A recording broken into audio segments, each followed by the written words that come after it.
حالیہ سالوں میں کرۂ ارض کا درجہ حرارت بڑھا ہے، جس سے موسمیاتی تغیر واقع ہوا ہے اور جنوبی ایشیا کے خطے پر بھی اس کے اثرات مرتب ہوئے ہیں۔ آپ کی نظر میں پاکستان اس سے کتنا متاثر ہوا ہے؟ گلوبل وارمنگ بہت تیزی سے کرۂ ارض کو اپنی گرپ میں لے رہی ہے۔ پاکستان سب سے زیادہ متاثر ہونے والے ملکوں میں سے ایک ہے، تو ہماری رینکنگ جو ہے وہ ٹاپ 10 میں پچھلے چند سالوں میں رہی ہے، اور آج بھی ہم بڑے ولنریبل کنٹریز میں شمار ہوتے ہیں۔ اس میں 3-4 چیزیں جو ہیں وہ بہت نمایاں ہیں، جس میں فلڈ جو ہے وہ سر فہرست ہے۔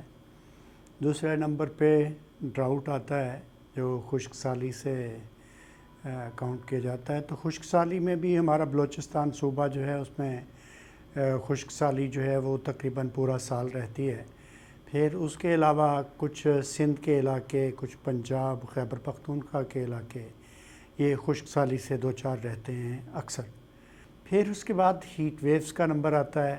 تو ہیٹ ویوز جو ہیں یہ بہت زیادہ کامن نہیں تھیں، مگر جو کراچی میں جس طرح کی شدت ہیٹ ویو نے اختیار کی لاسٹ ایئر، اور 100 سے زیادہ لوگ جو ہیں اپنی جانیں ضائع کر بیٹھے، تو اس طرح کے واقعات جو ہیں اب زیادہ زور پکڑ رہے ہیں۔